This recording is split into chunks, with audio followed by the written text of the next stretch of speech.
connais ce moment où tu dois bosser sur quelque chose d'important, mais au final tu finis par scroller, par jouer à la play, par tout faire sauf le truc que tu devais faire au début. En fait, c'est ça le paradoxe de la procrastination. Le truc, c'est que t'évites ce que tu fais pour te protéger, mais au final, ça te pèse encore plus. Donc maintenant, ensemble, on va voir pourquoi ça nous fait ça et comment retrouver l'envie d'agir, la motivation petit à petit. Donc déjà, la vraie raison pour laquelle on procrastine, c'est pas parce que t'es feignant, c'est pas parce que t'es cassé, c'est pas parce que t'as pas de motivation ou quoi. En fait, souvent, on procrastine parce qu'on a peur que ce soit pas assez bien. Notre cerveau, il nous évite justement l'inconfort, le stress, les doutes. Il redoute ça. Du coup, forcément, il va t'empêcher de faire le truc. Du coup, il nous pousse vers quelque chose de plus simple. Genre scroller sur TikTok, t'as juste à faire ça, regarder des vidéos, liker. C'est plus simple. Donc au final, ça mène à quoi? T'avances pas dans ta vie, tu restes au même endroit, tu continues de scroller à devenir bête et tu crées la culpabilité qui baisse ta confiance en toi. Donc ça fait mal. Donc en fait, ce qu'il faut faire, c'est changer ta façon de voir la procrastination. Il faut que tu arrêtes de dire ouais, je suis nul, je fais que de procrastiner, j'ai pas d'énergie, je suis feignant, j'ai pas de motivation. Et maintenant, en fait, il faut que tu vois ça comme un message. Il faut que tu dises qu'est-ce qui bloque, qu'est-ce qui m'empêche, de quoi j'ai peur. Des fois, en fait, c'est pas la tâche qui est difficile. Par exemple, ranger ta chambre, c'est pas difficile, tout le monde peut le faire. Mais tu procrastines, t'es là, tu scrolles sur ton lit, t'attends,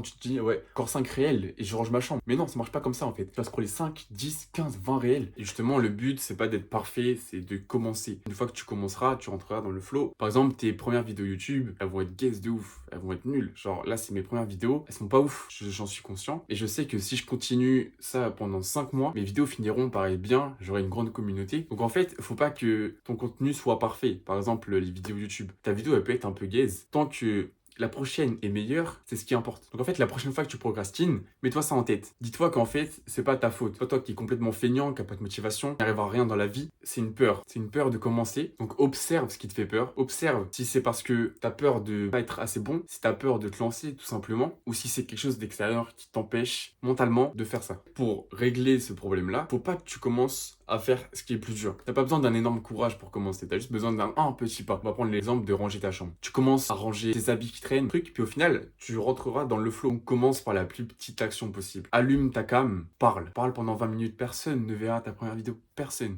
Ensuite, apprends de cette vidéo pour être meilleur et meilleur et meilleur. Donc voilà, c'est à peu près tout ce que j'avais à dire.